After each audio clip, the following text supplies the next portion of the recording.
All right, guys, it's time for the Next Level Guy Show, a men's interview, interest, and improvement-focused podcast featuring interviews with the greats from all industries to help you better your life.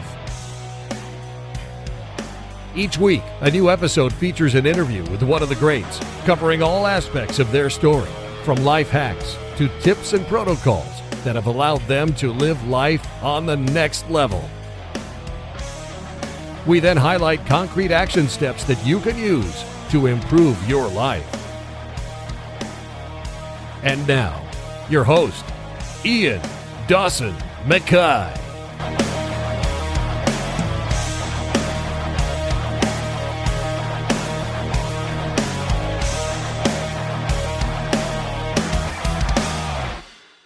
And today's guest is Dr. Carlos Berio, the first BJJ Physio and licensed physical therapist, and one of my favourite guests.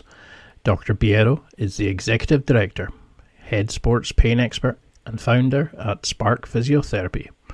He's a licensed doctor of physical therapy, a certified strength and conditioning specialist, and a trigger point dry needling expert. He also holds a master's degree in clinical exercise physiology. His combination of hard skills and an ever-present focus on the client experience is what makes him an industry leader in all things performance physical therapy. He's most recognised for his work with Brazilian Jiu Jitsu and mixed martial arts players, as well as collegiate and professional rotary power athletes. His personal experiences as a collegiate baseball player and as a competitive Brazilian Jiu Jitsu practitioner make him a sought-after resource on the field and in the training room.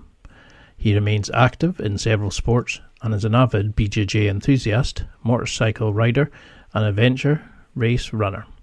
Treating sports pain is my skill, he says, but returning people to play is my passion.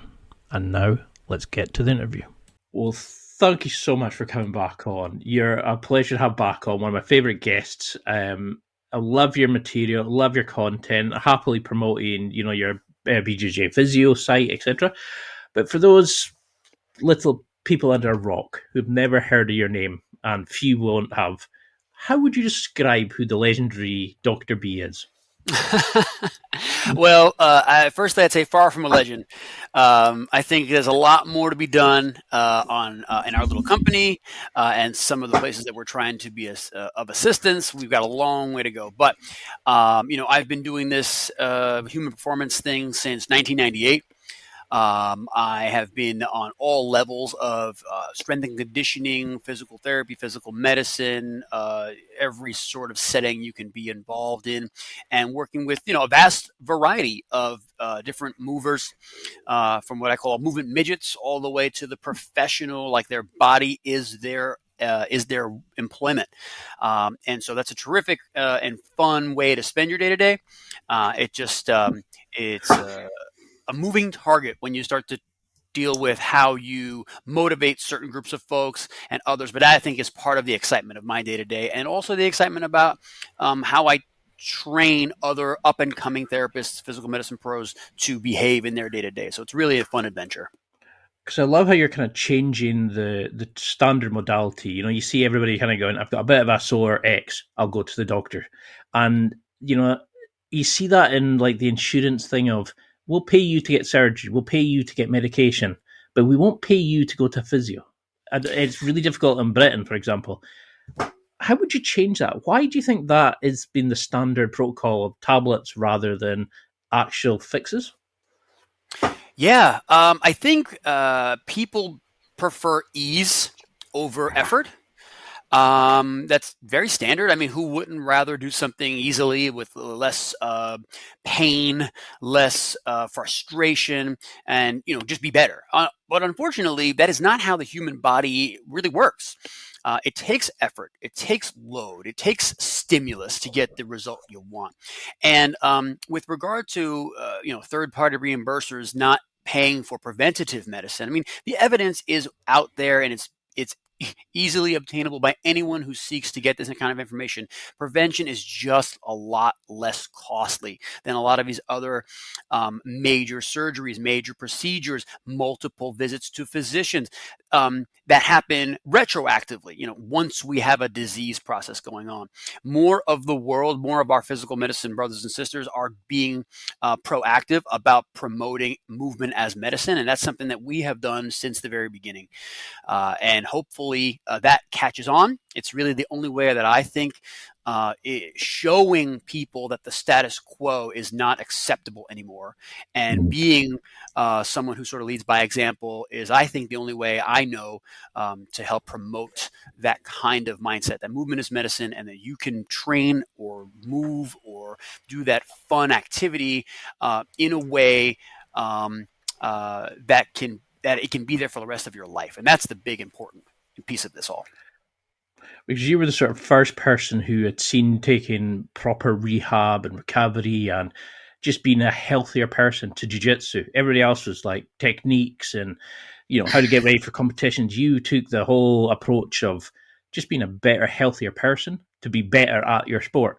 And then as you dive into your website, you see the level you go into. I mean, it's phenomenal. The sports, the technique, you just cover everything and anything.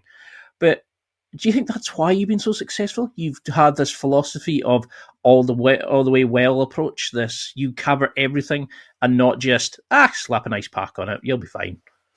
Yeah, I actually believe that's the big piece of this is that all the way well approach. The status quo, the services that are being provided out there in, I would say, the majority of physio settings, whether it's in the US or abroad, is one of attempting to keep up with the volume of people who need care. And that is an issue. There are not enough, I believe, next gen PTs is kind of what we call them, is people who can encompass the world of strength and conditioning right alongside the world of prehab, rehab, post-operative care.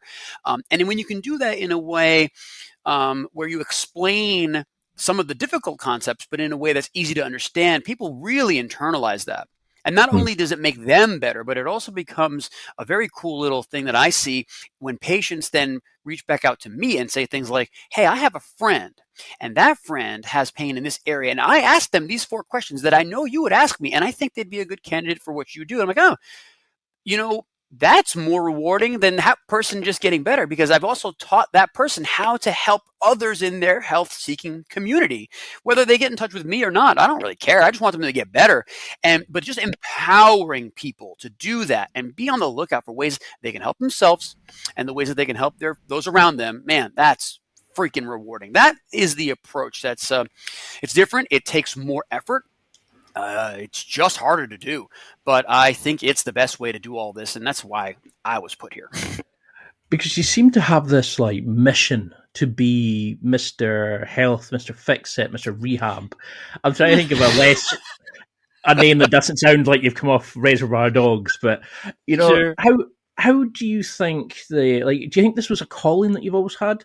And because you've worked this from your little side hustle into this global empire you're going to have soon. Oh my! That is amazing to hear. The Darth Vader of rehab, I think that you're getting there. Yeah, well, that's actually why I call myself like the Jedi, right? It's a joke name. It's purely tongue in cheek. It's about being playful, and I'm gonna go off on many tangents here, so you're gonna have to keep me on track. But you're screwed in that case. Yeah, I know it. Global empire, that's one way to say it. I have not thought about us in that way at all. But I do want to create a movement. I want to create I had the chairperson of one of the local physical therapy programs in my office a couple weeks ago. And these are people that I work with, that I try to work with closely, because I believe that the change we need to see is at the grassroots level. It's when people go in to school, whether they're going to be an orthopedic surgeon, a chiropractor, a physical therapist, and I don't care what you want to do. If you go in with the motive of really just trying to truly help the most people you can possibly help, a lot of this other stuff takes care of itself, because what happens is you're learning the ways that care is offered, and you start to go like, I wouldn't do it like that because that doesn't seem to be the highest quality way. That seems like a volume way to treat, or that seems Yeah. like what's the quickest thing I can do and kind of move you along. But is that quickest thing the thing that person needs? When you really start advocating for your own field, your own disciplines, you could be a chemist and still advocate to be a major player in the chemistry world. But when you have a passion like that, it should come out. It should come out in the things that you say, the way that you write, the interactions you have, and then ultimately the people who seek you out, like yourself, who want to have conversations about this. Like, how do we move this ball, further downfield? And so that's where my passion comes from. And some of it's inbred, but even in that conversation with the chairperson of that physical therapy department, I couldn't help but say, like, I just want people to be goo-goo over the work we do. And right now, I don't think that is the way. And that really hurts me on a personally professional level, that people should have a higher standard in how we deliver this kind of care and what people expect their care to be when they go in. If we can change that, we will change everything. Because I think that's what surprises a lot of people. They come on your site and they go, oh, he's got the Instagram. Oh, right. So he's asking for questions. And the level of care, passion, humour, just like individuality you put into these things. And then you come onto your site and you're like, you see you working with like players from grassroots to professional to everything in between. I'm sure you could treat fat has-beens like myself, everything and everything. But do you see common, because like we all see these films where the kid comes out, they're multi-talented, they're going to be the best thing ever. And by the end of the film, the pitcher's got the tight shoulder because he's never recovered. He's played too many games. They take advantage of their natural ability. Rather, they cash checks now rather than thinking about what they're going to be later on. It's this where we go wrong with shit like, younger players. We don't give them a plan to keep themselves healthy. We just want them to be the best now and forget about the interest of stress and accumulation on the body. Yeah, that's a terrific point. A lot of the youth sports programming that we are developing nowadays is not so much, of course, it's about making people stronger and faster and more resilient and more explosive. That's easy stuff. That really is very simple. The hard part is creating an environment where that young athlete now understands that this is what I have to do. This is how I develop good habits. This is how I take care of my body. This is how I take care of my joints. My joints are my tools. If I don't care for my tools, then I cannot use them in the soul-filling, scholarship-granting, life-changing, contract-getting way. It's just, these are steps. That stuff happens to a very, very small minority of the kinds of people we look up to in sports. But you can use sport, you can use fitness, you can use these kinds of activities to just promote healthy living. But that begins early with establishing a habit of taking care of your rest, taking care of your body, taking care of your nutrition. That all goes together to develop a holistic approach to just moving around. Holistic with a W. Full thing. Because when I think back to like physical education in school, it's like we're going to work on badminton, you're going to do a bit of basketball. There's a tiny bit of lip service paid to nutrition, if anything. A tiny bit about stretching, static stretching. That'll cover you for the rest of your life.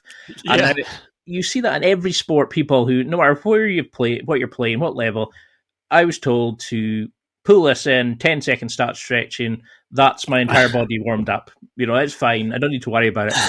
Mm-hmm. So how did you learn to take this level of understanding when you were having the side hustle, when you're building this business and, you were looking going, but I could probably get more clients if I just put out a DVD on some basic stretching because that's the accepted thing. How do you start making clients understand it's better to understand recovery, it's better to understand their body and to take an interest in it? Yeah, it starts from the very beginning. Our practice, the way I work, the way my team works, and our network of folks around the world, is that we listen first.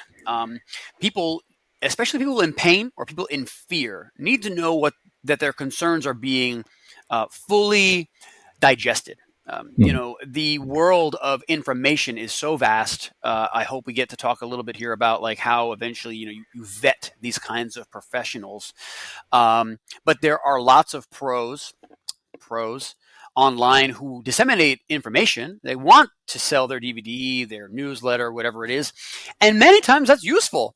But when you start to drill down on whether or not this kind of advice is useful for me, that's where a lot of this stuff falls short. I tell everyone I ever see, if you ever hear the word never, always, just forget about it. Nothing is always or never. Nothing. Everything always depends. Well, isn't it what age are you? Isn't it the Sith who talk in absolutes? Yeah, there you go. And I'm a Jedi.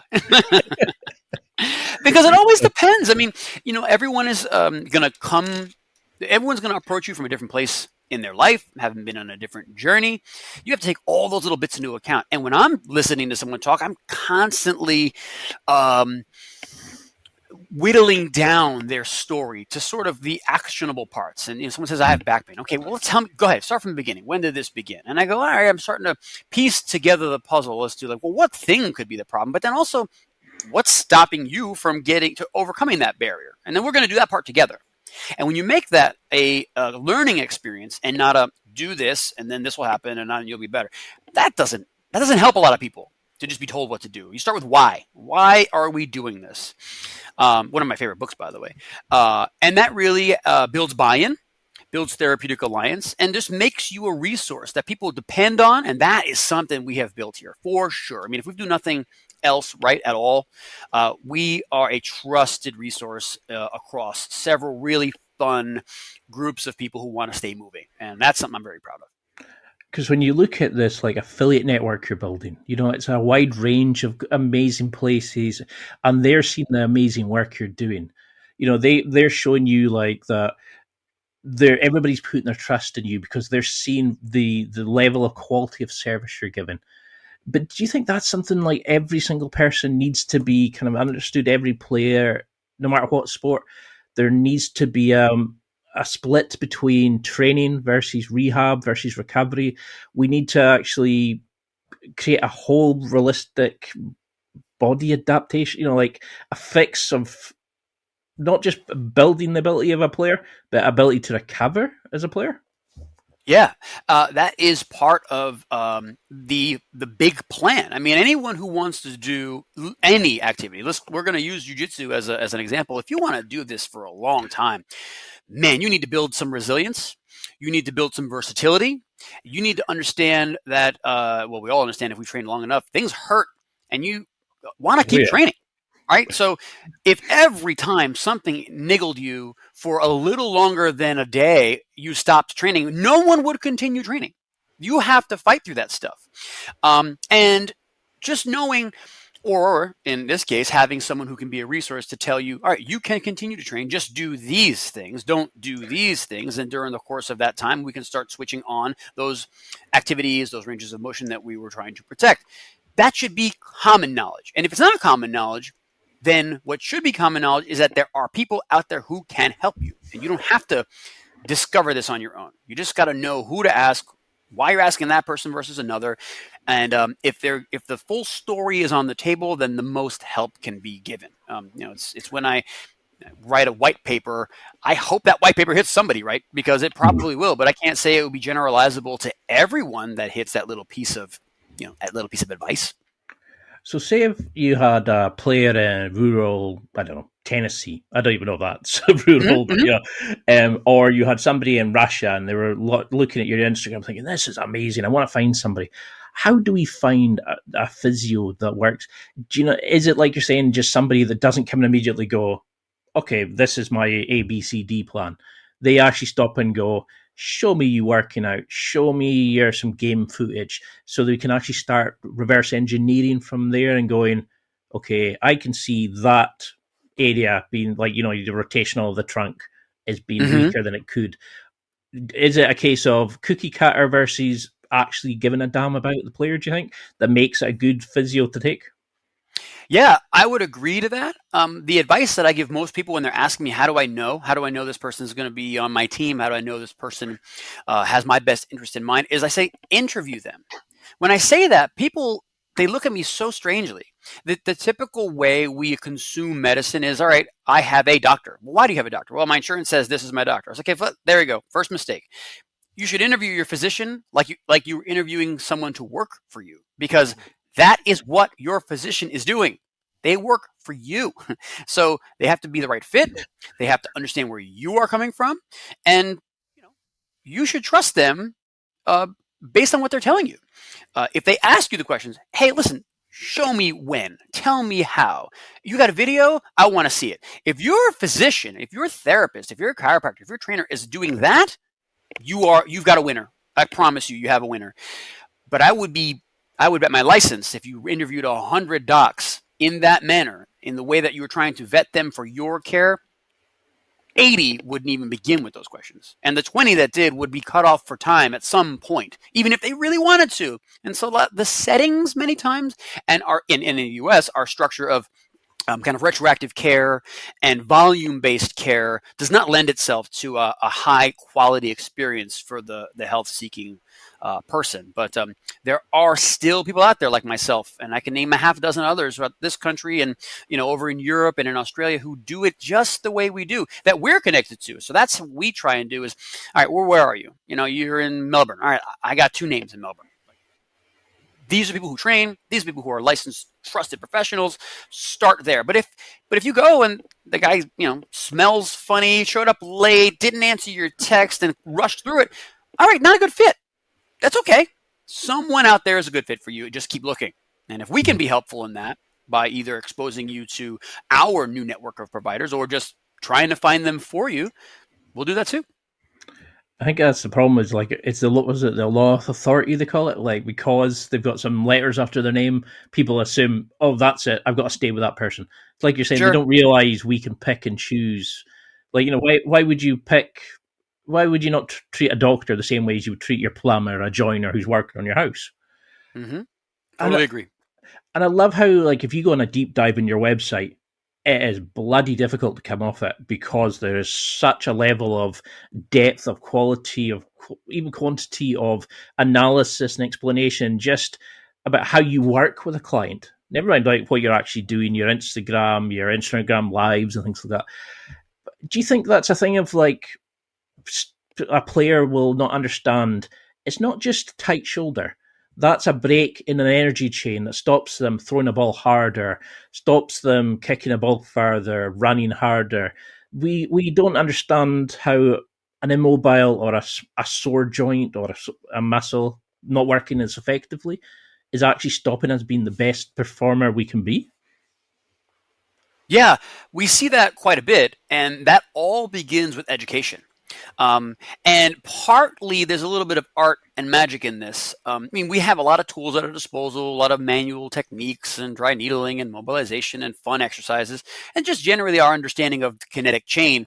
But when you tell someone, hey, your shoulder pain is being caused because you have no rotation to your ipsilateral dominant side, so your left QL is the problem. And they go like, what now? In short, you're leaking energy out of your back and your shoulder's making up the difference. What do you mean? Let me show you. And once you show them, you do a drill to prime the quadratus lumborum. You do a drill to prime up their hip rotators. And they say, okay, now throw. And they go, well, wasn't non-painful, but that felt different. How come? Well, all I did was make it so that we could focus a little more energy on the place that you were most efficient. And then the thing that was making up the difference for you didn't have to do as much. Now, what would happen if I flipped the switch permanently and made that part of your back move like that forever? What would you suppose would happen? Well, I'd probably have less shoulder pain. You said it, not me. And you're right. And it's exactly for the same reason you said, Ian, is we have to play around with these kinetic chains. Elbows and shoulders don't walk into our clinic. People who have painful parts that are stopping them from doing a soul-filling thing walk into our clinic. We got to figure out how to get them back to the soul-filling activity in whatever way we can. And usually it starts with education, telling them why we do things, showing them a fun little thing. And man, that trust train is already gone. We're really rolling at that point. And do you think it's do you see a lot of people coming in and going, I can't squat because of my knees? but it's actually more like they've got tight hips, or, you know, like you see these things of saying, I've got a sore back and it's because of this. And you go, well, it's actually because this muscle then feeds into that, which, you know, is it actually more annoying because a client comes with an idea in their head that it's this, where it's actually that, and they're actually strengthening the wrong set of muscles because people believe what they've been told? Yeah, the word I would use isn't annoying, but it's frustrating. Yeah. Because I laugh inside every time.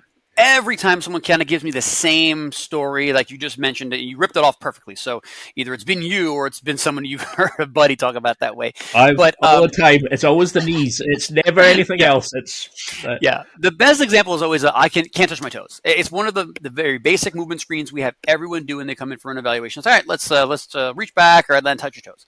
And before they even start, to a man, everyone says, "Oh, I can't touch my toes. I've not touched my toes in 15 years." And I say, "Okay, well, why?"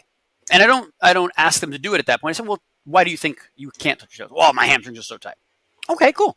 Let's continue. So we go down, and then they get halfway to their shin. And I said, okay, that's definitely evidence that in a standing position, you do not possess the ability to forward flex enough to get your fingertips to your feet. But I did not say you can't touch your toes. I just said the specifics of what I just observed. When we don't know why you can't touch your toes yet. I just met you, and all I know is you can't get your hands to the ground in this thing. Let's try this. What if you lied on your back? Well, okay, try that. Can you pick your foot up? And then they pick their foot up. Can you touch your toes now? And they reach up and boop, they touch your toes. Or I say, sit up. Sit up with your legs straight and see if you can touch your toes. And suddenly they can touch your toes. Or they can get closer.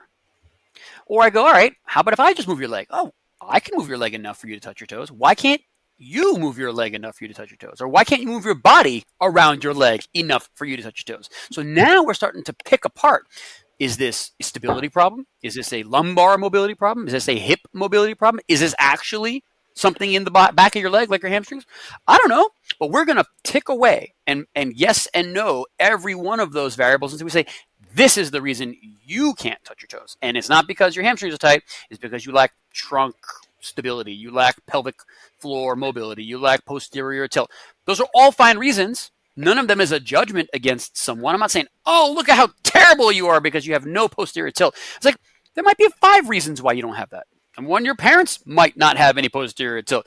You might have had surgery at some point we didn't talk about. Oh, I didn't know it was relevant. That was my neck. Listen, I asked, what surgery did you get? I didn't say what part, because I will tell you if it's relevant, and you just have already used a couple words like fascial chains and kinetic chain. That all goes together. You rob movement from someplace else has got to take over a load, and that load is a burden. It's not like, great, my lumbar spine's got to do more. It's, oh man, those muscles have to control more motion or else I'm not going to move. So we take all those variables into account, and when you do it out in the open like this, I'm not hiding behind a curtain like this magical thing, like watch what I'm going to do to you. You're going to be able to touch your toes. When you let people in on this clinical decision-making process, they learn a lot. They love that process, and our students get so much more out of it. Our students, when they become therapists, understand the power of that, spoon feeding this very difficult pain science, very difficult movement science stuff in a way that people can just absorb it, own that knowledge, and then carry it on. Man, those folks do great. It's one of the most fun things we do. So no, I don't get annoyed. It's just frustrated that the same questions come in, because that tells me the right information is not getting to the people who need it. That's frustrating. I think it's that level of education into it. It's like you're breaking down that wall, that myths of like static stretching is fine and you just need to do X and Y, and you've been the first person who I've seen who really gets into this deep down. I mean, I can still remember having a PT in the gym, and I thought, I'll sign up for him. He's a good mate. And he was the first person who'd ever got me to do the leg press, for example, but with one leg. First person that ever got me to squat down one, like single leg. And I was like, what? I can squat. I'm a big bastard. I can do this. I can do that. And he was like, yeah, but do it one leg. And suddenly you see your body goes, whoa. Because the body's an amazing thing. It will find alternative ways to do things. Like you were saying, it takes, if you can't do it from here, I'll take a bit from here to try and help that. But, but why do we take it as an insult when you say you haven't got like rotational power, you haven't got this? rather than going, oh, okay, how do I fix that? Why do we see it as a bad thing? It's not part of our story. It's not a dodgy knee that we can tell the boys why we can't play football five-a-side. How do we just get into them that, this is how your body's adapting to it, but this is how we're going to fix it? I know that's probably about 50 questions, but... Yeah, that's good. My work is always to be just as judgmentally free or as non-judgmental as I can be. Like that's in how I literally use my voice for that. I use how I stand around people. I don't cross my arms a lot. There's little soft things like that, and just dealing interpersonally with people that makes them comfortable around the idea that I'm not trying to bludgeon you over here. I just want the information. I'm going to pull the information out in a way that makes sense from a medical standpoint, but I'm also going to try and do it in a way that is a teaching way. I want you to learn here. And when you begin like that, people don't feel judged. It's rare, but it can happen where sometimes that's what somebody wants. I mean, if I have a young stud, 17-year-old lacrosse player, and he's giving me a bunch of business about how good he is and this and that, I say, okay, cool, squat. And he shows me an overhead squat and his tips all the way forward. He's way up on his toes. I'm like, your squat is shit. And he can laugh at it because he's king crap lacrosse guy, right? So he's never been told he can't squat. It's like, well, I'm telling you, you can squat. And let me show you. Hey, come here, 15-year-old soccer girl. Show me an overhead squat. Show this fool what an overhead squat is supposed to look like. Beep, boom, boom, like perfect. And I'm like, you can't do that. I mean, you're the one who's going to play Division I lacrosse at Syracuse next year. She's going to play nothing, Division nothing, nowhere. So the fact that she's doing this means you can do it. But come on, man up. Let's get the pieces together that can do that. And so I'll throw the snark at folks, but I just don't judge people. You tell me, I eat crappy. Like, hey, food's beautiful. I love it. I love ice cream and cheese and salami and wine and beer and scotch. I love all of it. I just know, as a movement professional and somewhat of a, scientist, I guess you say, there are consequences. Every one of us know that there are consequences to the things we do, the stuff we put in our body. If you are good with the consequences, go for it. I have some clients who train just so they can continue to eat chili and chicken wings. Great. I'm not going to judge you for that. You know your goal. You know but that person is not going to ask me why they can't see their abs. If they did, I will go right back to them. You're kind of the one that stated that the goal was just so that you can eat and drink and do whatever you wanted, which I'm okay with. So it's another one of those places I don't insert judgment because it's just not healthy. We're adults, and when we can work with young folks, I mean, that's a different place. I'll say, hey, these are the habits I want you to develop, but it's going to be on you. There are a lot of kids who come to me your age, your ability level, your sport, who flame out. Well, because they thought today's sleepover drug fest, as a senior was more important than getting sleep for the tournament this weekend. That's okay. But that's a decision you made, and you have to be okay with the consequence. And that might be, I played like crap, I didn't get the look I wanted, and the coach didn't ask me any questions. Yep, I could have told you that would be the consequence. But if you're fine with it, we're going to move forward. No worries.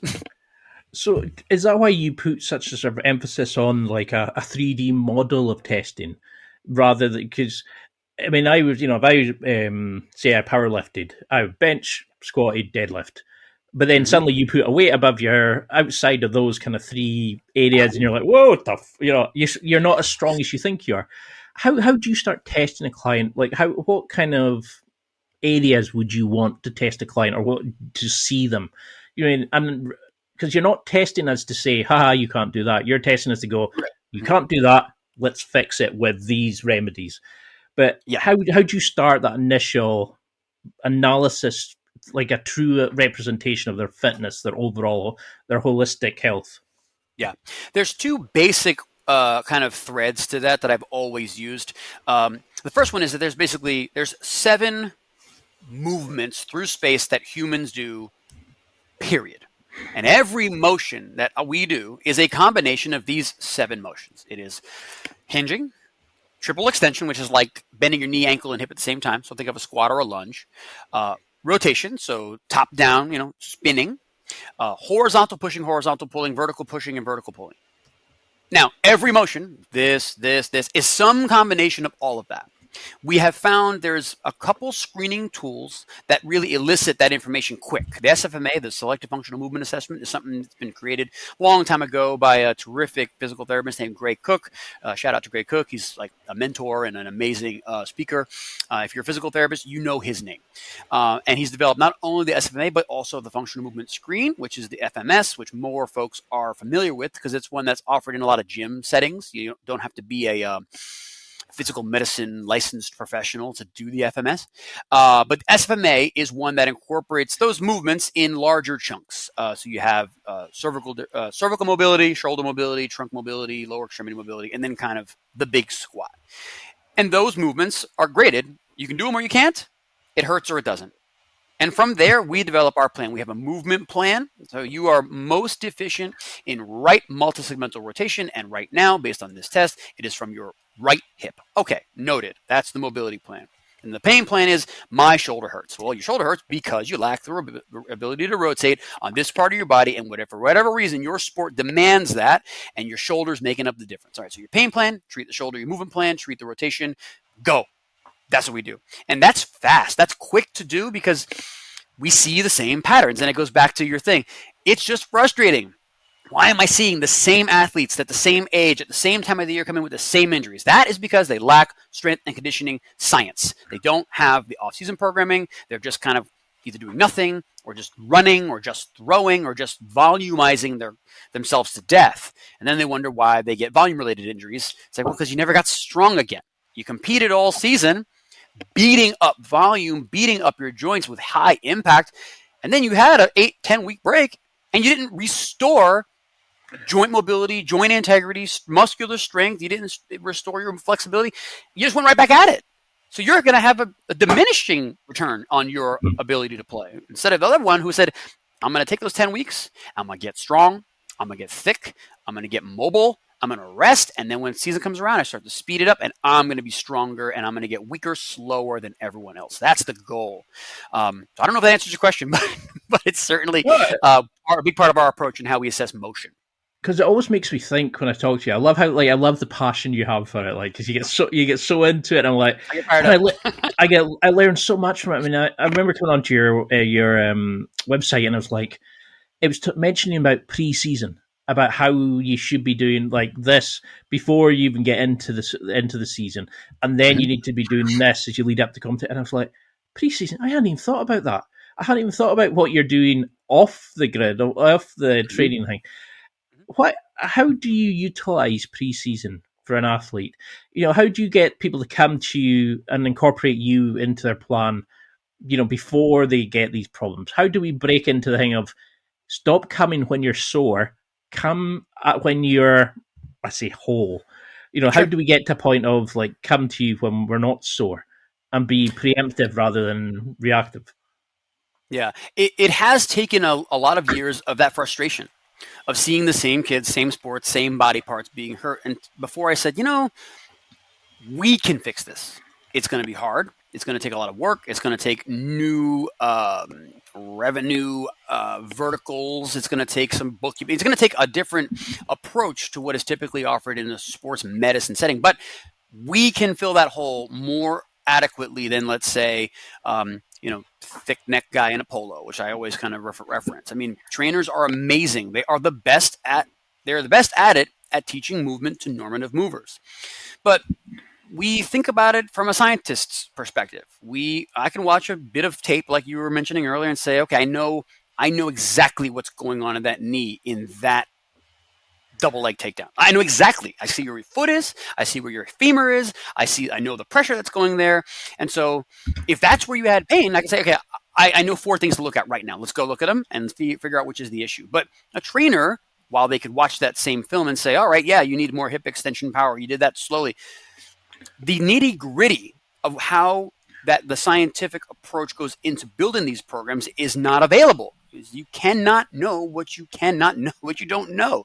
And so partly we built this stuff out of frustration. And then over the course of probably the last half a dozen years, more and more people have gotten the understanding that this pre and off-season work is as vitally important as any skill development they're going to do over that same time. And then they come to us for that. So we have crops of baseball, softball, tennis, soccer, grappling, MMA, different athletes who come in just for that purpose. Like, I am not hurt, but I got to start a camp in 4 weeks because I have a fight in 10, or I've got a showcase tournament in March. All right, well, it's October. We need to get to work no later than November 10. All right, let's start.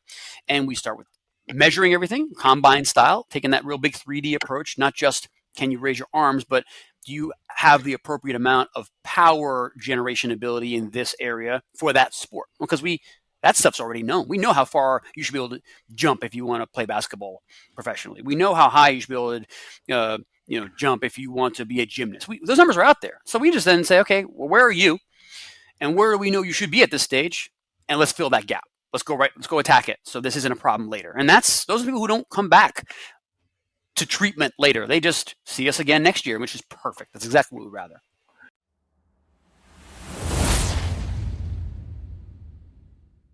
It's time for a quick break.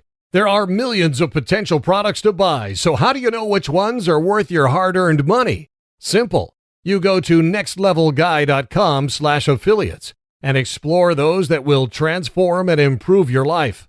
You'll find deals, listener exclusives, and special offers with some great companies. Recommendations are 100% honest and only on items Ian has tried or believes in. The companies showcased will make you a better man in all areas of your life. Simply go to nextlevelguy.com/affiliates and level up.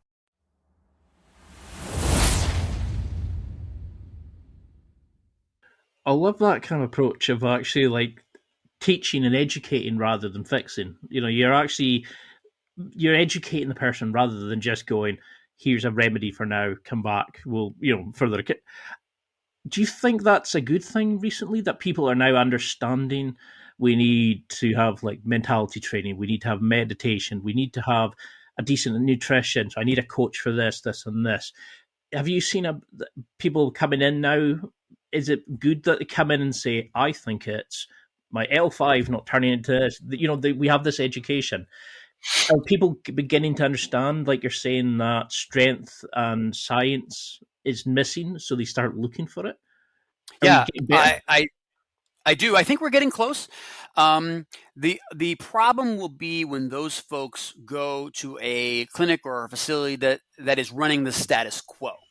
That therapist, that PTA, whoever, would love nothing more than to hear that motivated, educated person who wants to get ahead of these things. But unfortunately, those settings are ill-equipped, maybe completely not equipped to handle folks like that, partly because reimbursement and the process by which we get reimbursed on the insurance side requires some form of illness. The documentation, the first question that's asked is, what's their diagnosis? Like, well, I have to tell you there's a problem? I mean, how about I say they're weak as shit?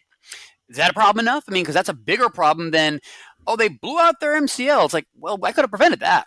That's so stupid. Like, that was easy to fix. I mean, how do you do that in a yoga class? I mean, you were basically asking for that knee injury if yoga hurt you, but we could just get ahead of it.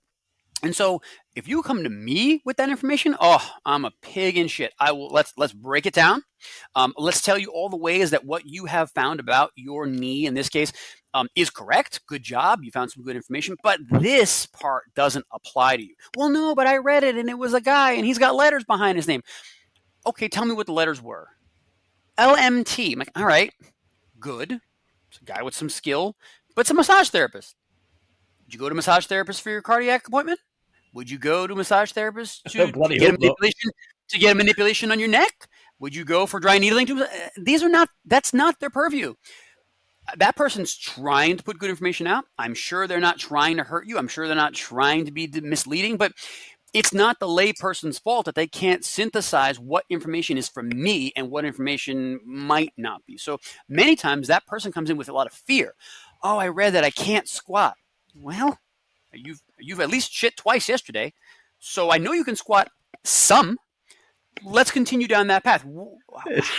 tell me what you think you can't do and tell me what you think you need to. And let's just go from there. And then when I start just pointing out, like, well, what if you sat back on your heels and really gave your hamstrings a shot at that? What would happen? Oh, I don't know. I always just kind of lift my heels off the floor and my knees hurt. Okay, cool. Try it this way. Oh, that didn't hurt my knee a lot. It's like, okay, well, here's a reason that might have helped you. I don't know. It's just a guess, but this is what we know happens when you shift your weight back there with regard to patellofemoral compression. What's that? Let's explain what patellofemoral compression is. Well, your patella is this. And so I just break it down into the easiest, most easy to swallow chunks, and we just go forward. When you answer that question, they have another one, you answer that one, you educate until they're like, you know what? Whatever you say. I've got all the information I need, and I'm on board with the plan, and people do pretty well once they've kind of established that we're there to help. Because I never really thought about that. People coming in and going, I can't squat, and you go, well, have you had a shit? Yeah. Okay, well, there you go, you've squatted. Is that the majority of the problems are that people come in, they don't realize, they think it's a technique issue. They think it's how I'm striking the ball, how I'm doing X, Y, Z, rather than it's the mechanics of the movement. It's their body. Like you're saying, we're squatting by coming forward on our toes because we've never really taught our body to use the powerful muscles by leaning back, going into your heels. We've used the weight to put our ankles on to fix the depth issue rather than learning how to just do it, retrain ourselves with lighter weights. Is it mechanics of movement over technique that you see as the majority of the problem? Yeah, I think that is it. People really want to focus on technique. I mean, the jiu-jitsu world is full of this. How do I fix my triangle? How do I get a tighter rear naked choke? All these things. And I had a client recently, a jiu-jitsu player, and she was complaining about some pain with a certain submission. And I said, well, show me just this motion. Can you just do this? Can you do this? Can you do these things? And I found that she had a lack of some glenohumeral range. That's basically in the joint. I'm like, well, you could drill this all you want, but unless we give you 10 more degrees of external rotation, you are not going to hit that dars. It's going to be harder for you. All right, well, how do I do that? Do I just drill it? No. Here's one shoulder mobility. Is that all? Yes. That's literally all. And you start to work it, and you start to work range a little bit, and suddenly they can do it. I have to tell that same person, like, what did you think put the move on? It wasn't telepathy. You weren't outside of your body controlling yourself like a friggin' video game. Your muscles, your joints had to do the move. And if you want to be able to do that move again and again with high levels of intensity and reliability, that stuff's got to be strong. That's not something you can wish for. That's not something you can drill. That isn't something you can take a supplement for. It just takes work. You got to put the work in. That, unfortunately, it's probably the thing that slows us down most. People go like, it sounds like more than I want to do. It's like, okay, that's another place I don't judge folks. You're telling me how important that movement is by the amount of work you put into being able to restore that movement. If it's the most important thing, you're doing it. There's just no doubt about it. If it's not that important, you'll put it off.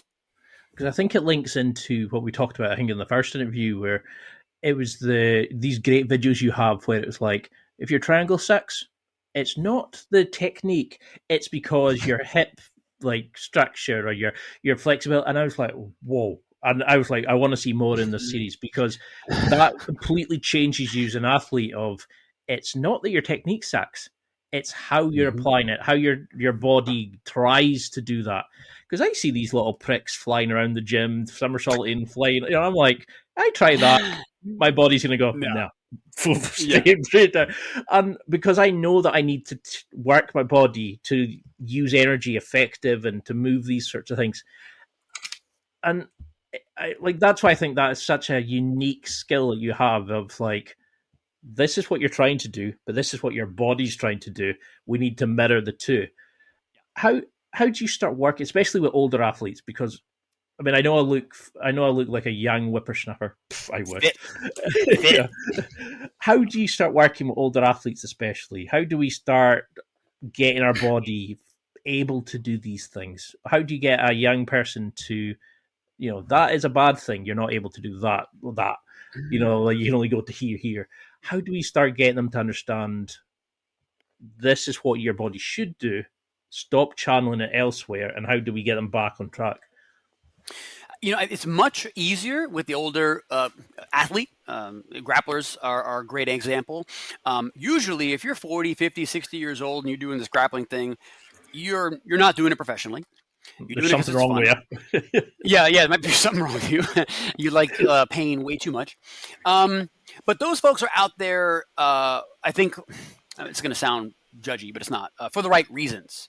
It's not about ego. It's about exercise. It's about camaraderie. It's about self-defense. It's about confidence. So I think those folks take to some of this advice a little bit more readily than young guys who are just full of piss and vinegar and, have watched a couple UFCs and want to be like just a bad dude. And that's a great goal.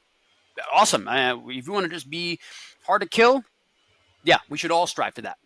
But those folks are the ones who are a little bit more resistant to like somebody like, well, who the hell are you? You're 155 pounds and nothing. It's like, well, yeah, sure. I mean, we can go spar and I'll show you. But I mean, that doesn't matter. That's not how I don't place every bit of my self-worth on that. And younger folks may. And so that creates a bit of resistance. Hell, I do want to be good. And there are days on the mat when I feel like I've just been put through it. And everyone's had that time. But you go back because it's hard. You go back because it's an accomplishment to stick those kinds of things out. But that's a trait of more maturity. So I like the older grappler come in for those things, and the younger grapplers, I have to sort of prove my bona fides, which is fine. I don't really, hold that against anybody. But I'm pretty good at establishing that rapport early, and then they kind of understand. It also helps that I've had a reputation to this point of someone who has an idea of what they're talking about. So I can sidestep some of the initial like silliness and give them a little snark and we just move on. Because I've started noticing there's a lot more instructionals for like Stephen Keston, Rob Bernarchi. It's like the BJJ for the old fucks. It's like Bernardo Ferrara's got a great one on utilizing certain passes for the older athlete. And I was like, whoa, they're finally understanding older athletes can modify things to suit. You don't need to just give up. You can actually utilize pressure passing and these sorts of things and cooking your opponent. How does it change as an older athlete? Do you have the same blood tests you recommend an older athlete? The same, like the heart tests, would you get all athletes to have, even just people that come to you, the same annual testing, the same blood work, all the sorts of things you would normally incorporate? Doesn't matter what age? Yeah, having a solid baseline on these folks is standard level of care. Like you have to know sort of what you're dealing with on the baseline, not just from a movement perspective, but from a metabolic perspective, a disease process perspective. If someone's taking medicine to overcome some kind of cardiovascular disease that, hell, you don't think that impacts your grappling, but of course it does. If you're on a statin for a bunch of years, you're going to have pain. And you don't know why. Well, what does that mean? Well, that is one of the known consequences of this kind of cholesterol-lowering medicine. Is going to give you myalgia, muscle pain, aching. Oh, I didn't know that because it didn't really start hurting like this or recovering as slowly until, yeah, I know. You should have been told that. And I'm sorry it's only now, but that is one possibility as to why your pain mitigating property of your brain is not as good.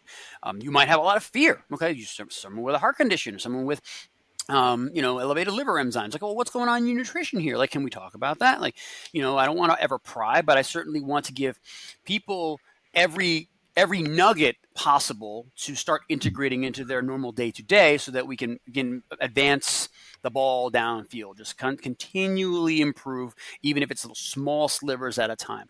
And knowing a baseline is just the most important bit of that. We do our combines for different sports folks, but if you're just post-op or a regular person coming off the street with back pain, we still need to know, like, where you're coming from and where are we going. So how do we then take that? Like you're saying, how do we think about nutrition? How do we add in sleeping to our overall plan? Because we talked last time about how everybody does a warm up. You'll never see anybody doing a cool down.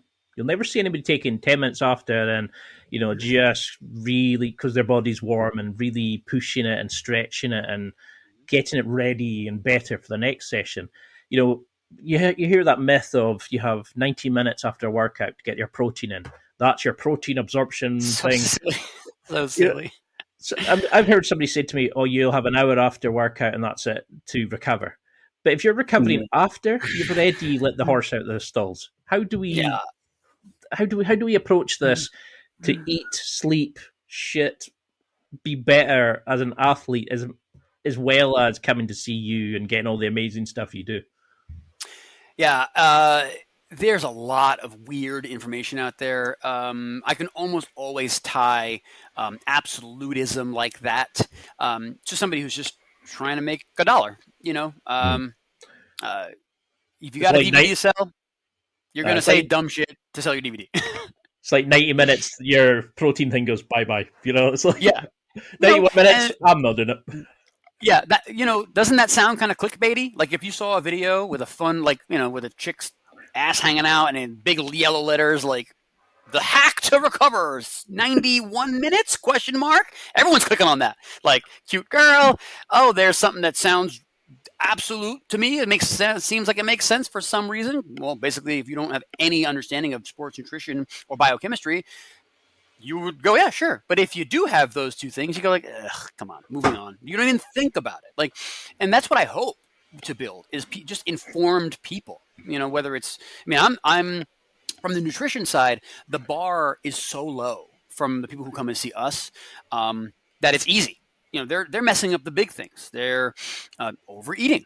They're eating way too many inflammatory foods. They're not getting enough vegetables to counteract that. They're not, they're fasting way too long. They're cutting way too much weight, like whatever. But the problems are not minute problems for the people who come, who are walking the earth. The minute problems come from the very, very highest level, folks. And that's great. But their priorities are on a different level. Gordon Ryan is not the same as you or I. His focus on his game is a different thing, and that's why he's what he is, period. That thing is he probably doesn't have anything outside of jiu-jitsu. He's coming home thinking in jiu-jitsu, going straight into and I would love to be able to do that, but unfortunately I can't pay my bank with that's okay. jiu-jitsu. And that's a big important thing about, whether you want to call it the aging grappler or just the enthusiast grappler. I'll keep myself in mind here. I get upset at myself with regard to I think I should be better. I think I should be advancing faster. I think I should get that foot lock quicker. I think I should be able to transition from here to here. And, then I have to think, how much time have I worked on this? I've been training since 2010. It's a long time, and I'm better than I was back then. But how much can I really focus my training right now? I run a semi-successful business. I have a team of people behind me that depend on me to be here and do the right work. I have a family I love and I want to see. I've got my own little hobbies, and sometimes I need to just take a break. So I'm okay. I've become okay with the amount I can do. 2 or 3 days a week of training and twice a week in the gym. It's kind of what I can do. And I have to be okay with that. And I think if other folks can be realistically accepting of those barriers of real life, then it's hard to kind of be down on yourself. So what is it they say? Comparison is the thief of joy. It's like, oh, you love that one. I love that one. Because everybody comes in and goes, but I'm not as good as so-and-so. I'm not as good as, I remember bitching for a weekend about how a girl I followed on Instagram who'd started jiu-jitsu way before me had won gold at a competition. Now, I don't know what her level of quality of matches was, what she had done behind the scenes, but I can remember thinking how ridiculous it was that I had wasted a weekend of my life because somebody had, and I can remember thinking, but I'm not doing that yet. I haven't competed yet, and beating myself up. And the whole point was could I beat myself that when I first started? Am I better than I was yesterday? Am I happier? Am I healthier? I remember, and I don't know, is it this masculinity thing of you always got to be better than the next person rather than the person in the mirror is the person you want to be better than yesterday. And that is the thing. And I was like, I need to get back. And that's why I started the podcast, because speaking to guys like you who make me see the world in completely different ways and opening it up and going, holy hell. And that's why I can see why you've been such a success. Was there a point that you felt, well, you're doing this as a side hustle, oh shit, I don't want to leave the joy of a full-time employment and going into starting what is now your spark that's changing the world?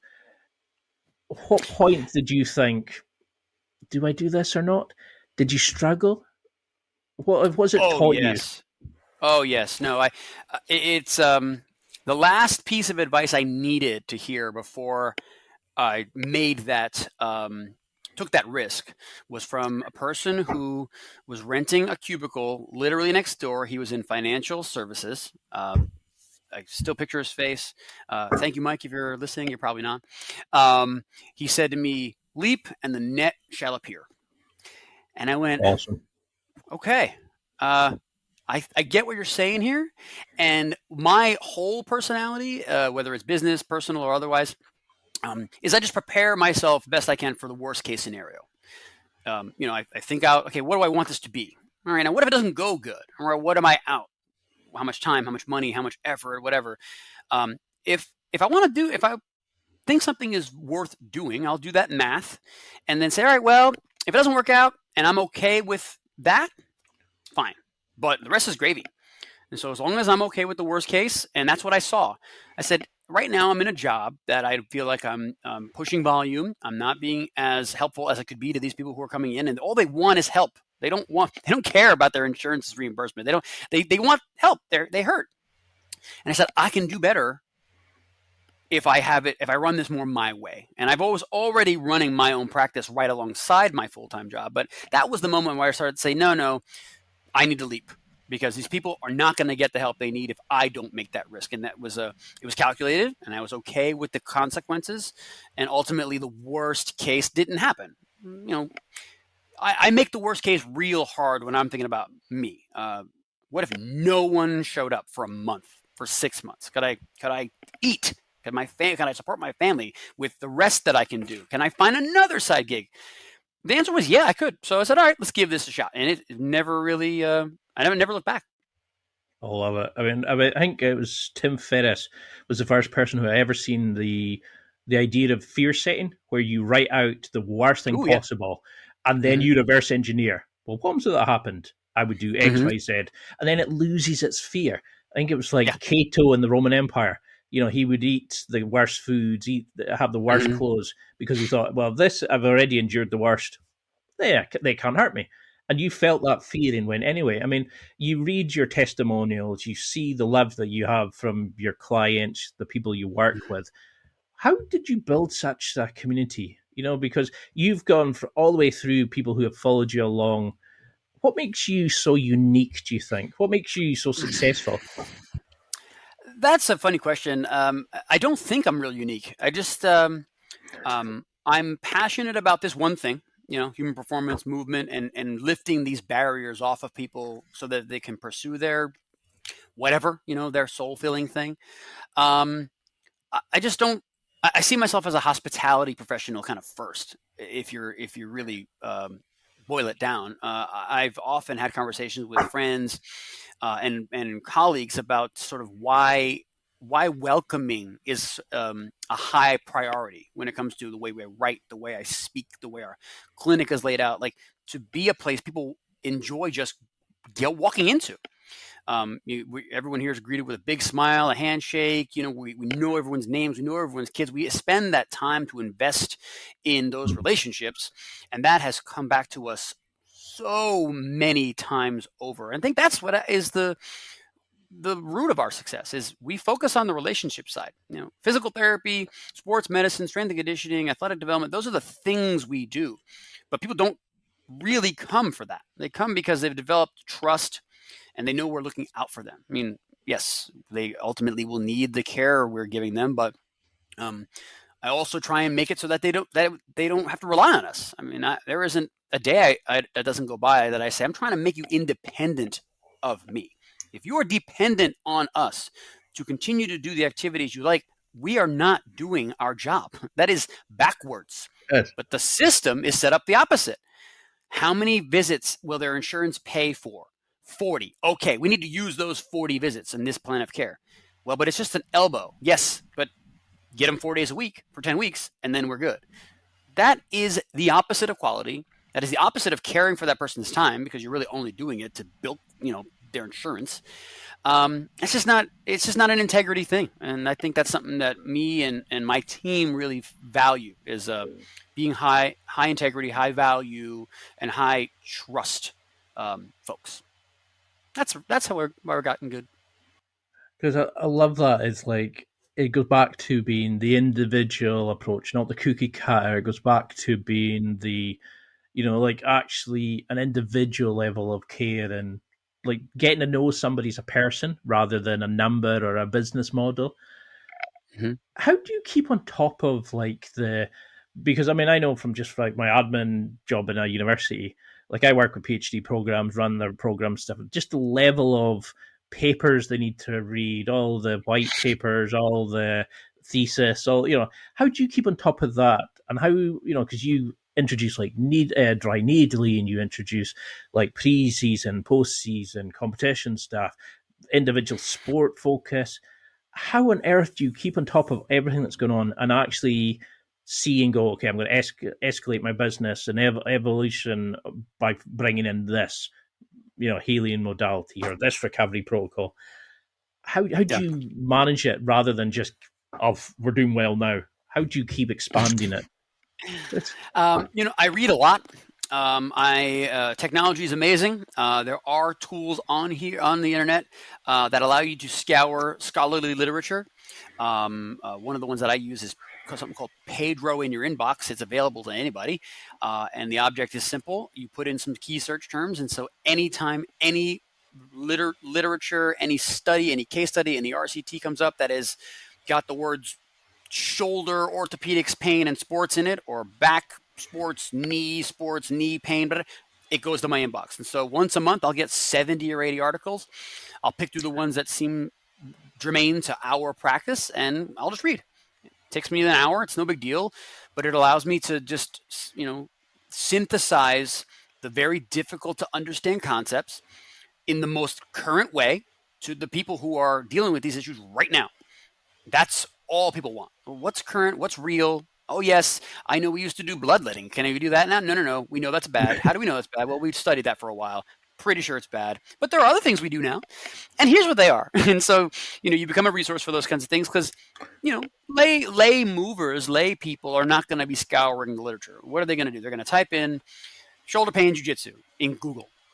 And the first things that are going to come up are the most highly paid, sponsored things of people who are selling a DVD, selling a magazine, selling a workshop. Okay, great. And there's big money in that stuff. And hopefully, if you're finding a workshop with a reputable professional, you're going to get some good information. But if you're just taking what is because it wound up on the top, we got to be better at vetting that information, understanding, well, who wrote that piece? Why did they write that piece? Who stands to gain from that piece? Is there a lot of marketing inside of there? And once you start to pick out those little things, you go, okay, I'll take this bit of information with a grain of salt. Probably has some real stuff in it. And at least in that article, there was a link to the actual cited work. All right, what if I tried to read that? And many times people go like, oh, what's a p-value? Oh, man, this is really tough. Okay, but I can read that. And I can tell you what it means. And we can go forward together and learn. And I can tell you how I sort of saw that literature and how it plays a role in your care. And then we can move on. And so I really work on keeping up with that. We have students really regularly, people who have gotten to know us from the BJJ Physio side of things and want to be a kind of a grappler-specific therapist, or that have just followed our Spark Physiotherapy Instagram or YouTube presence and just want to be an next-gen PT. They want to use all of their skills to get people all the way well. And when we have that, I can't bullshit a student. I have to be right. I have to be real. I have to be on point with my knowledge, with my explanations, and that hones us at a much higher level. And it's I do give it some credit for the reasons why we stay current and why we can continue to evolve. Oh, I love that. I love that you're always looking to take it to level. I hate myself for saying this, for leveling up. I hate it. And that's the thing. It's like just now, how many it's probably going to be controversial to say it, but during the Donald Trump presidency, how many people would say, here's a bit of evidence that backs up what I'm saying, and it'd be a .com or it'd be something they found on Google. Like they didn't even know how to gauge a source, how to read, to understand the sway or whatever, And I think that's the thing is, look at education just now. There's all these amazing tools to read it, and people barely understand the basic. They just follow their bias. Or, they don't look at it as like, that person's good at search engine optimization. He knows how to go up the ranks in Google, rather than he knows his shit. And that's what scares me, is like, you're doing these amazing things like this, but somebody, because they can have more keywords in, can go higher up a ranking, and somebody will pick them over you. You actually care about them. You want to go and fix them. You want them to be healthy, independent. And if they don't want to come back, brilliant. If they want to come back to you every year, fantastic. You're actually healing people. You're not just making money off them. And that is why I think you're being such a success. I mean, you're still beating up Noel and all these kind of people. But, like, you have this amazing family, you have this amazing business, you're doing this, you're doing that, you're creating and always evolving. Is it difficult not to rest on your laurels, or is this because it's such a passion in your life, you think, I need this? I'm going to get my wife on next time to talk about resting, because she wishes I would. And it's just one of those things that it's partly inbred. My brother is very similar. He does something so different from me. He's in finance and mortgages and things. But, man, we both just push. And partly it's because we saw people around us who we respected, who didn't give up a lot. They stood their ground. They had high integrity. And so we model that. A good example of what you just referred to with like Donald Trump, and that's a fine example about clickbaiting folks and triggering folks, and the ease at which people can be baited into finding information that isn't really useful for them, it more so takes advantage of them. I love going to conferences and walking the exhibition hall. Every time I go to a conference, every exhibition hall's got all these new toys, new tools. And my favorite is to go to the people who have like the newest modality, the coolest laser, the different eStim unit. I'm like, all right, let me have it. And I don't tell them what I do. I'm never really marked up. No one ever knows who I am with these things anyway, so it's fine. And they say the last one was most fun. It was a infrared sauna thing, a bag. You plug it in. You've seen these things for cutting weight, for a lot of other reasons. And the guy said, "No, but I have literature." I said, "Okay, please." What's your email address? And so I give my email address, and he said, "I'm going to send you some articles." And when he said that, I went, "Oh, okay, come on, bring them." And first 3 were YouTube videos. Like, okay. And the last one was like, it must be true. Has to be true. And the last one was like the website for the thing, where it said all the benefits. I'm like, well, I see what you're doing, and I'm sure this works on someone. I just want to know, like, the real deal. You're not going to sell this to me because I can already tell you I know that this is pretty useless for that function. But, if I can find a person it would work for, I'd be interested. But don't tell me nonsense and YouTube channel videos of a person saying, I loved how this worked for me, and call that evidence. We have to be more scientifically literate as a global community. But there is a lot of money to be gained by keeping people scientifically illiterate, because you can sell them bullshit over and over and over and over again, and you will make a lot of money. And they'll even think that they're doing the right thing. So it's kind of okay. It's just, it isn't the right thing for that person, and it's ultimately going to sully their opinion of experts. And then you just sort of get caught in another cycle of like, well, who else can I look up? Well, who else gives me free advice I can do something with? And those people always have a bad experience, and I just feel bad for that. Because when I sell affiliate products, I know, like, I only will promote things I know that people have produced that's awesome, or I've interviewed the person and I understand the quality of the person before I even look at the quality of the product. And sure, that's what I found was people would say to me, but they say there's a double-blind placebo test here that proves that this works. And I'll go, oh, right. What does that mean? And they have no idea, but they know it sounds scientific. It sounds smart. It sounds, and they'll go, well, do you understand what that means? How that works? And they'll go, sort of. And you're like, but you're trusting it. You're putting your life, potentially your health, online to use that based on somebody's buzzwords. Yeah. Oh, it's terrifying when you think of it. It's rough. Is there a health protocol that we could start using at home? Or is there a self-analysis that we could do that, like somebody just now of like, look at your sleep, do this, this, and this. Look at your health, nutrition, look at this. Do you have like a questionnaire that we could start looking at how shitty our current setup is and how we can improve it? Is there ways we can think about 3 golden rules even that we could go, this will change your life no matter your current starting point? That's a good question. I'm probably not ready to answer that concisely right now. However, we have not put together a metric like that for ourselves. There's a ton in the way of very, very fun technology, from Whoop bands to what you can get on your Apple Watch to basically all these wearables now, that at least establish a baseline. I mean, I've talked about that a couple of times and how important it is that if you want to impact change, if you want to do something, you got to know where you started, and then you got to know where you're going.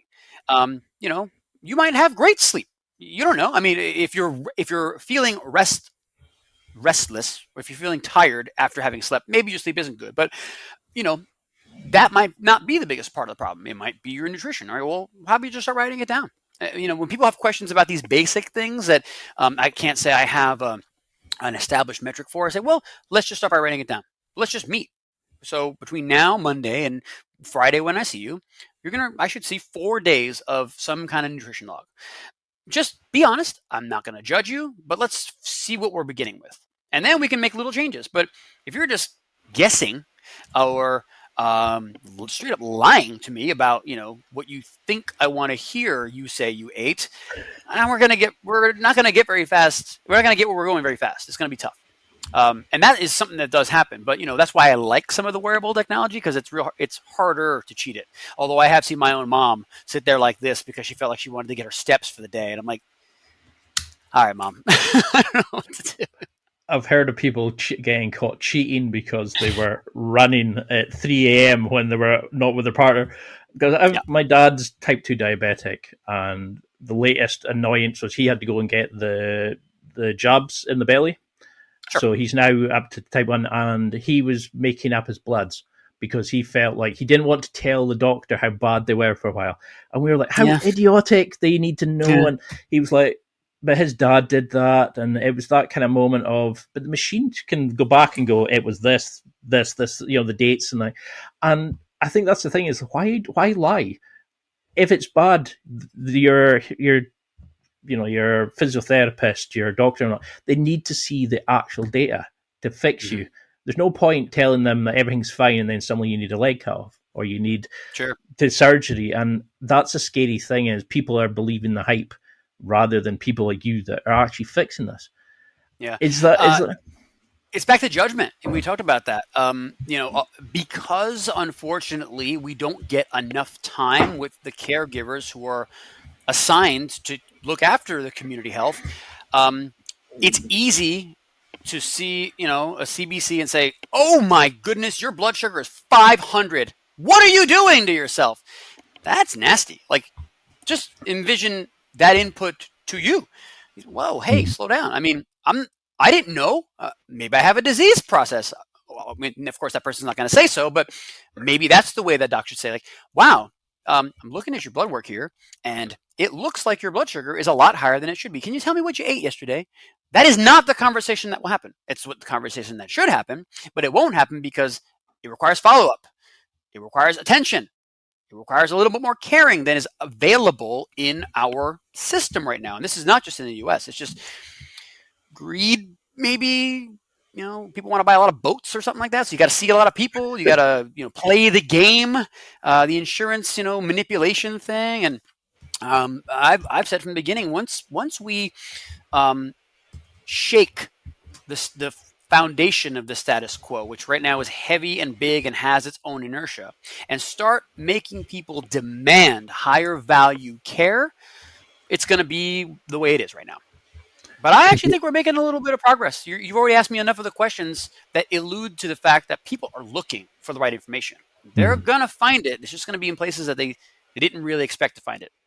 It's like you were saying originally, was interview the people that you can't always, depending on who you're assigned to in a hospital or whatever, but interview the people that are there. Don't be scared of them, because their job is there to help you no matter what point. And, don't be scared of saying to them X. They shouldn't come back and go, oh, yeah. If they do shout at you, go to somebody else. What? And then, I do want to take this opportunity too, for 1 second, if I can. As men, it's probably worse. but this has happened to women as well. Sometimes medical concerns can be of a what you might consider an embarrassing nature. Things I'm getting sick to my stomach. I've got diarrhea. I have trouble keeping food down. For some reason, people hold these things. However, they're some of the most useful pieces of information. And if we withhold them from the professionals that are designed to keep us healthy, the consequences can be grave. And so if I can give one piece of advice, like people comes out of this, is like, don't let these kinds of things, especially embarrassment, stop you from bringing things like this up to your healthcare providers, because you don't know what you'll be preventing down the road that will really change your life. And is that what you'd want people to take from this? As Yes. an overall message, to go and see their provider now, figure out where they are now, but where you want to go in your health? Yes, absolutely. I mean, it's probably the most useful single bit of advice I can give anybody. It's trying to create these self-advocates, these educated consumers of physical medicine, and of just medicine. Your doc shouldn't be a stranger to you. I know that's hard to say. I know people, they don't like seeing the doctor. They don't like hospitals or whatever. But it's how we can collectively move the ball in public health. And that sounds like a big, lofty goal, but at a granular level, that's just the ability for every one person to use their body in the way that they would like to. And that should be something afforded to everybody. Well, until I can get you back on, because I've got a great idea for another one. But until then, how can we keep in touch? How can we find the Sparks Physiotherapy, the BJJ Physio, your YouTube, all the amazing stuff you do? We're everywhere. I do my best. I know it's not as consistent as I would like it, but I'm doing my best to stay active on all the channels. We have our BJJ Physio, IG channel, YouTube channel, Facebook channel, as well as our Spark Physiotherapy channel on all of those platforms. We're currently revamping our Spark Physiotherapy website, so we will be easier to find. We will be easier to get in contact with. There'll be a chat portal right on the website now. And so if you have questions that I can help you with, or my team can help you with, I will be happy to do that. Eventually, we will add a virtual plan to that platform as well. And so we won't only be limited to the folks that we can see here in Northern Virginia. If you've got pain questions, if you have issues, I am as generous with my free time as I can be. My wife does not like it, but it is the reason why our life is what it is right now. And if I can help more folks, I'm going to continue to try and do that and make myself more available. So I'm not hard to find, and I will answer the questions if I get the time.